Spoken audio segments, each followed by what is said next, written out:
Quinta-feira, 17 de novembro de 2022. No CL News de hoje, caminhoneiros de todo o Brasil declaram guerra ao indivíduo Ade Moraes e alertam a população para o desabastecimento generalizado. Deputada paulista Carla Zambelli manifesta preocupação com a saúde mental de Ade Moraes. Operação Sofisma da Polícia Federal mira familiares do ex-ministro Mário Henrique Simonsen e possivelmente membros do STJ e do STF. Olá, eu sou o Cláudio Lessa, falando de Brasília, e trazendo a informação até você de que os Petralhas anunciaram que estão aguardando o saidão de Natal dos presídios para poderem completar a maionésica equipe de transição.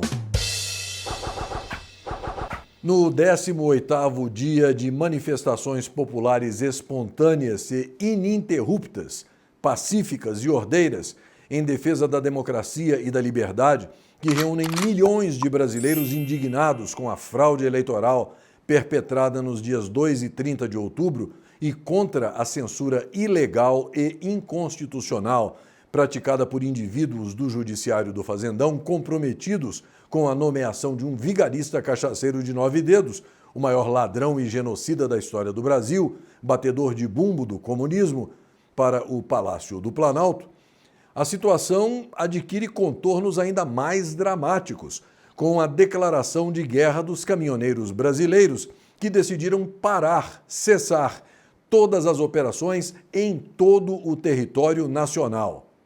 A decisão foi tomada depois que o indivíduo Ade Moraes, que tem assento no STF e temporariamente preside o inútil e para muitos muito corrupto Tribunal Superior Eleitoral, decidiu bloquear contas de dezenas de empresários do Mato Grosso, porque diversos caminhões pertencentes a eles estão em Brasília participando dos protestos que o indivíduo, numa demonstração de ser portador de graves problemas mentais ou de estar a serviço de interesses internacionais escusos, considera criminosos e antidemocráticos. Uma postura que conta com a simpatia da esgotosfera jornalística do Fazendão, que classifica a movimentação popular espontânea como sendo golpista, fingindo ignorar que quem está tentando dar o golpe é a criminalidade chefiada pelo vigarista cachaceiro de 9 dedos, que tenta roubar uma eleição presidencial descaradamente. E isso, claro, depois de acatar um pedido de afastamento do ministro da Defesa, apresentado por um deputadinho sem noção que sequer conseguiu ser reeleito. O futuro ex-deputado alega que o general Paulo Sérgio Nogueira teria apresentado um relatório questionando a segurança e duvidando da suposta inviolabilidade das urnas eletrônicas. Com isto, chega-se à conclusão de que não há mais leis a serem rasgadas e a Constituição Federal simplesmente não existe no Fazendão, já que nunca se viu nada parecido na história da República Brasileira, nem mesmo durante o regime autoritário instaurado a partir de 1964. O evidente desequilíbrio mental do indivíduo Ade Moraes já repercute no exterior, inclusive. A deputada paulista Carla Zambelli está em Washington mantendo contatos com diversos parlamentares no Congresso norte-americano, além de ter apresentado uma denúncia formal contra o indivíduo Ade Moraes na Comissão Interamericana de Direitos Humanos da OEA. Estou em Washington ainda e aí fico sabendo que o doutor Alexandre de Moraes pede o afastamento do ministro da Defesa, a PGR. Eu fico pensando assim, sinceramente, o que passa na cabeça de uma pessoa que acha que tem o poder absoluto sobre um país. Eu, sinceramente, estou me preocupando com a saúde mental do ministro Alexandre de Moraes. Porque realmente, assim, já está transbordando a psicopatia. Uma pessoa não pode achar que tem tanto poder assim. Daqui a pouco, fico com medo dele chegar na janela do apartamento no 12º andar e achar que pode voar. E aqui você pode ver um exemplo da iniquidade praticada pelo indivíduo Ade Moraes contra os empresários do setor de transportes de Mato Grosso. O escritório de advocacia Barbieri e Dalsóquio publicou uma nota nas mídias sociais chamando atenção para o fato de que ontem, 16 de novembro, um cliente do escritório foi surpreendido com um bloqueio judicial de quase R$ 345 mil, com origem no Supremo Tribunal Federal, hoje não passando de uma mera filial do Instituto Lula. Depois de verificar que o cliente não tinha qualquer processo em fase de expropriação de bens, o escritório acabou descobrindo, no início da tarde, que a ordem de bloqueio havia partido diretamente do gabinete do indivíduo A. de Moraes e que, para variar, tal processo é sigiloso, só podendo ser acessado de maneira pessoal diretamente no gabinete dele. A partir daí, o escritório concluiu que só poderia se tratar de algo de natureza política, visto que o cliente possui caminhões que fazem parte do Manifesto Popular Espontâneo aqui em Brasília. O escritório de advocacia chama a atenção para o total desmantelamento do devido processo legal, do direito ao contraditório e à ampla defesa, num rito completamente arbitrário e perigoso, além de ilegal e inconstitucional. O escritório ainda alerta a todos que estiverem nas manifestações para que tomem cuidado com eventuais bloqueios judiciais. E, como você sabe, não foi apenas este cliente vítima da sanha antidemocrática, ditatorial e golpista do indivíduo A. de Moraes, mas 43 empresas do Mato Grosso que se encontram na mesma situação. Portanto, tendo em vista esta agressão gratuita, radical e irresponsável praticada pelo indivíduo A. de Moraes, um alerta de utilidade pública para você. Segundo se informa, os caminhoneiros declararam guerra a ele em todo o território nacional, não apenas em Mato Grosso, paralisando completamente as atividades de transporte e alertando a população para que faça estoque de comida e outros produtos de primeira necessidade em suas residências, porque os supermercados e mercearias vão ficar com as prateleiras vazias. Esta é, ao que tudo indica, uma guerra que este indivíduo não terá condições de vencer e de impor mais uma vez o seu tacão sobre o pescoço dos brasileiros. Pessoal, boa noite. Então, seguinte, o Alexandre de Moraes deu multa para o povo aqui em Sorriso, 500 mil para uns, 1 milhão para outros. Bloqueou pessoa jurídica e física e o povo tá puto agora e eles vão fazer greve nacional dos caminhões. É para tirar da estrada? Vai todo mundo guardar os caminhões, não vai ter caminhão rodando no Brasil. Conselho de amigo. Se eu pudesse dar só um conselho para vocês, eu falaria assim: compre arroz, feijão, óleo, sal, ovo, azeite, carne seca. Estoquem comida, estoquem tudo que puder de alimento, que essa greve vai começar e não vai ter hora para parar.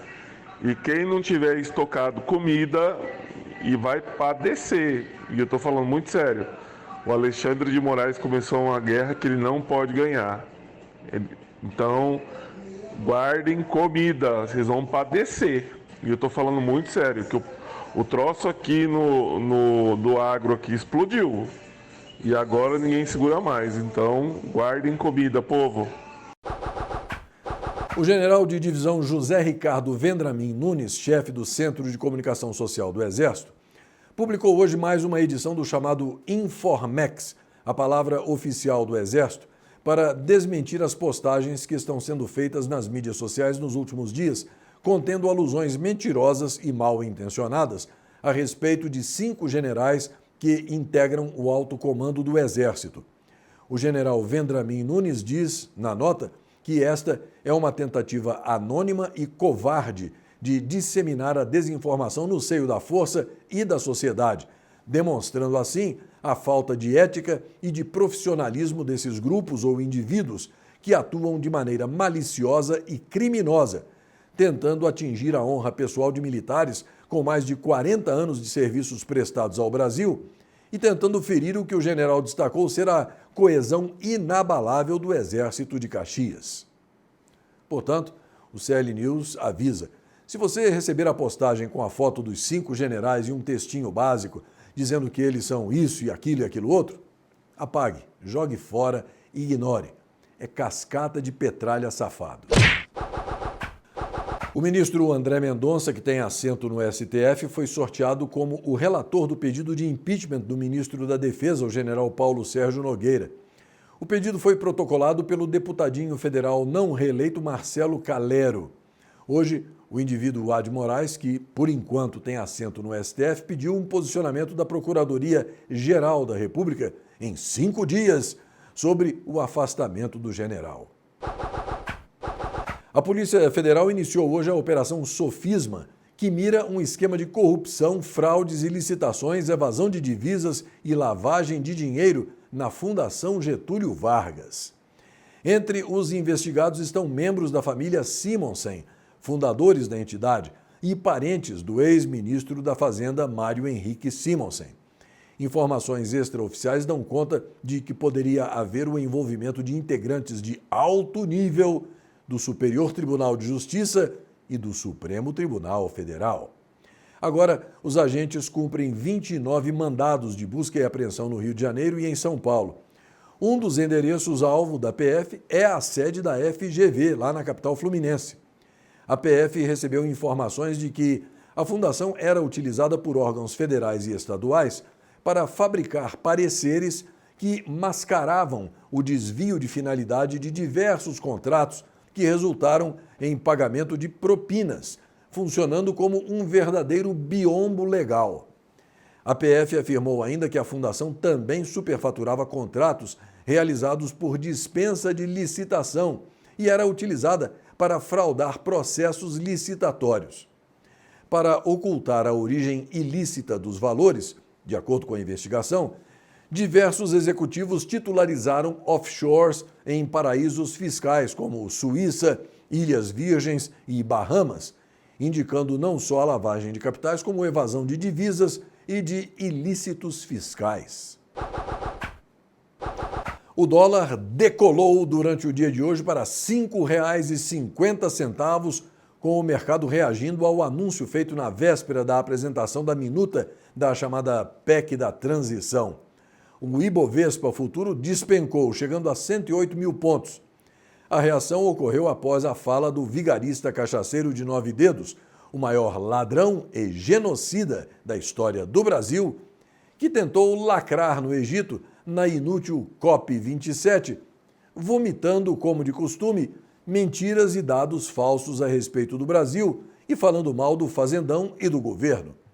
O verme Petralha afirmou que, abre aspas, não adianta ficar pensando só em responsabilidade fiscal e que se o dólar subir e a bolsa cair, paciência, fecha aspas.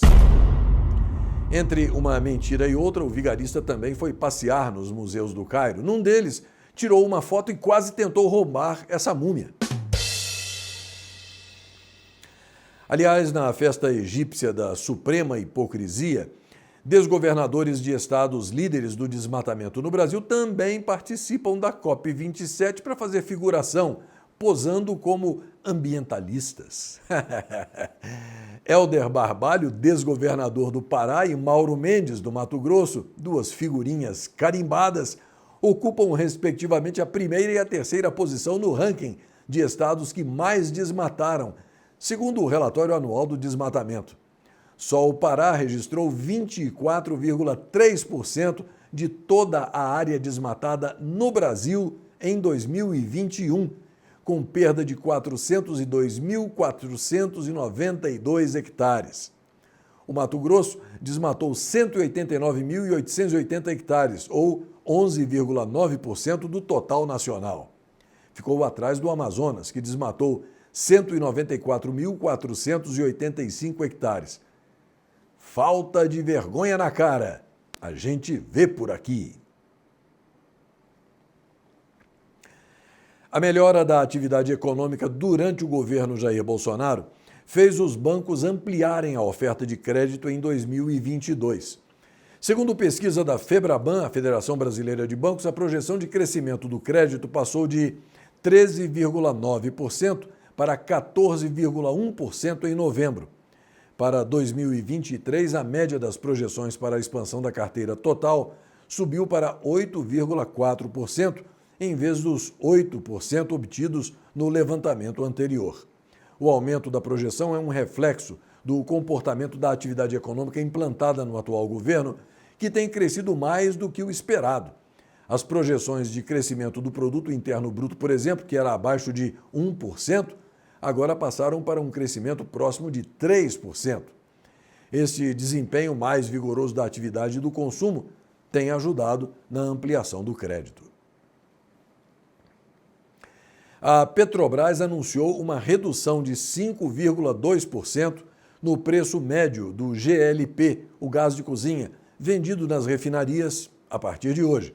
Segundo a estatal, o preço médio de venda de GLP da Petrobras para as distribuidoras vai passar de R$ 3,78 para R$ 3,58 o quilo, uma redução de 20 centavos por quilo do produto. Com isso, o preço do botijão de 13 quilos, que é amplamente consumido pela população, vai cair R$ 2,60 para R$ 46,59. A malha aérea internacional brasileira atingiu no mês de outubro 98,32% de capacidade em relação ao mesmo período de 2019. Com 4.690 voos, este é o maior volume apresentado de viagens aéreas após o período de fechamento de fronteiras e demais restrições impostas pela fraudemia de matéria plástica. De acordo com a Embratur, a nova quantidade de desembarques mensais no Brasil representa um acréscimo de 10,42% em relação ao mês de setembro e de 17,93% comparado com o mês de outubro de 2021. A perspectiva da agência é de aumentar o número de voos internacionais. Sucesso absoluto, o Pix já ultrapassa a marca de 100 transações per capita por ano no segundo aniversário, se consolidando na dianteira em uso em todo o mundo. Conforme um gráfico apresentado por uma newsletter do Banco Central, até outubro foram 101 transações anuais per capita contra 49 na Dinamarca, que já tem um sistema de pagamentos instantâneos há 5 anos, e 31 do Reino Unido, onde uma ferramenta similar já é usada há 11 anos. O órgão também destaca que até o mês passado o serviço criado pelo Banco Central já tinha sido responsável por mais de 28 bilhões de transações que movimentaram cerca de 14 trilhões de reais. Desde o lançamento, 130 milhões de pessoas já usaram o Pix, sendo que 64 milhões nunca haviam feito uma TED antes, o que evidencia como a ferramenta é um vetor para a inclusão financeira. O Partido Republicano conquistou as 218 cadeiras necessárias para ter a maioria na Câmara dos Representantes, após as eleições de meio de mandato, as midterms, lá nos Estados Unidos. O resultado foi alcançado com 9 assentos ainda em disputa, enquanto o Partido Democrata tem, no momento, 208 deputados eleitos. A expectativa de especialistas é de que a segunda metade do mandato do decrépito, corrupto e pedófilo Sleepy Joe Biden seja caótica, uma vez que nenhum dos projetos do presidente norte-americano devem passar pela Câmara dos Representantes. Há a possibilidade também de os deputados, agora em maioria republicana, darem início a um processo de impeachment contra o bandido morto-vivo que circula pela Casa Branca. O Tribunal Constitucional da Alemanha determinou que sejam anuladas as últimas eleições de Berlim, realizadas no dia 26 de setembro de 2021. O pleito foi marcado, nas palavras da emissora pública alemã Deutsche Welle, pelo caos organizacional envolvendo erros na distribuição das cédulas impressas e falta de urnas. A presidente do tribunal, Ludgera Selting, disse que a decisão se baseou na frequência e na gravidade dos erros da votação e chamou esses problemas de falhas sistemáticas na preparação das eleições. A decisão afeta as eleições para a Câmara dos Deputados da Alemanha e para as assembleias distritais de Berlim. Na ocasião, os berlinenses também haviam votado para um referendo sobre política de habitação.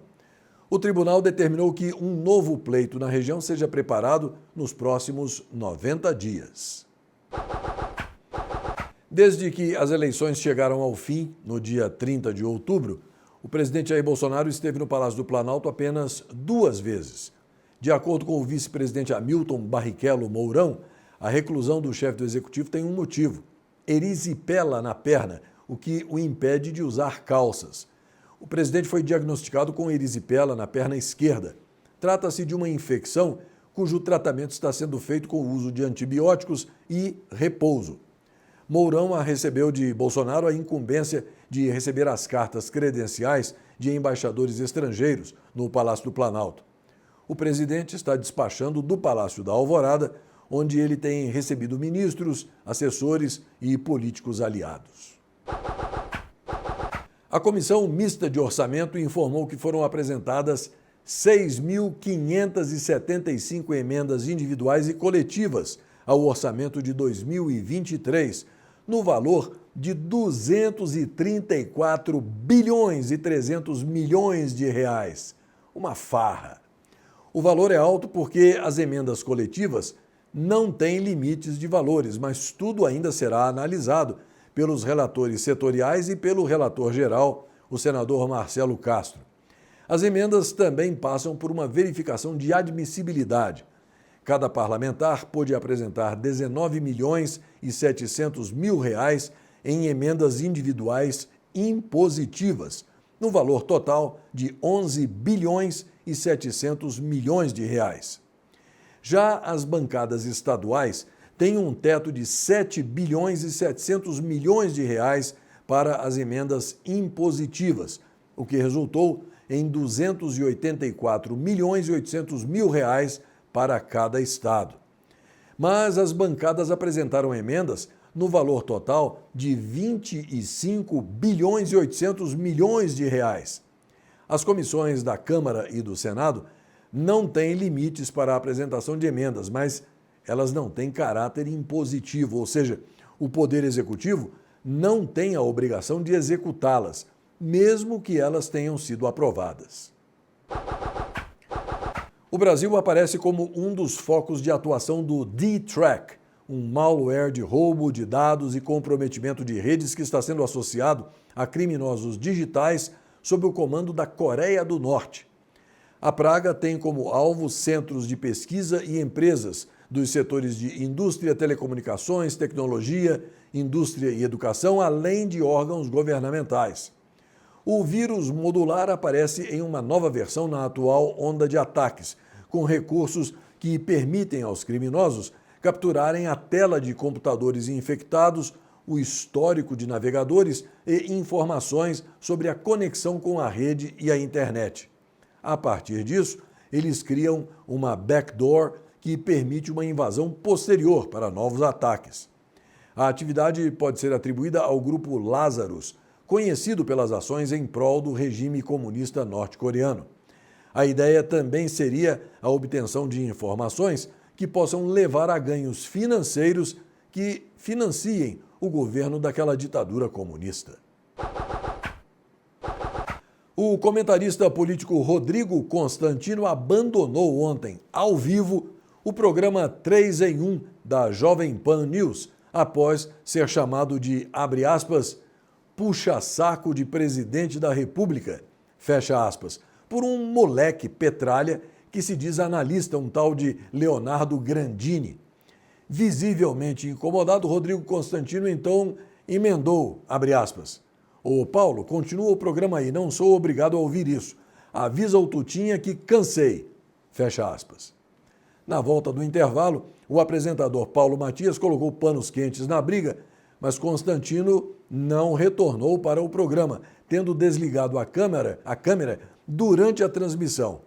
Segundo se informa, o tal moleque Leonardo Grandini já teria sido dispensado da Jovem Pan depois do incidente para que Rodrigo Constantino retome suas funções de comentarista na emissora. Eu saí no meio do programa sim. E por que eu fiz isso?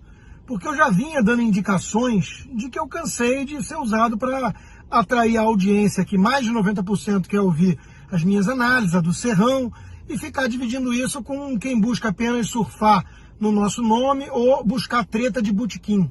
Eu não tenho saco mais para treta de botequim. Isso eu levo de vez em quando para o Twitter.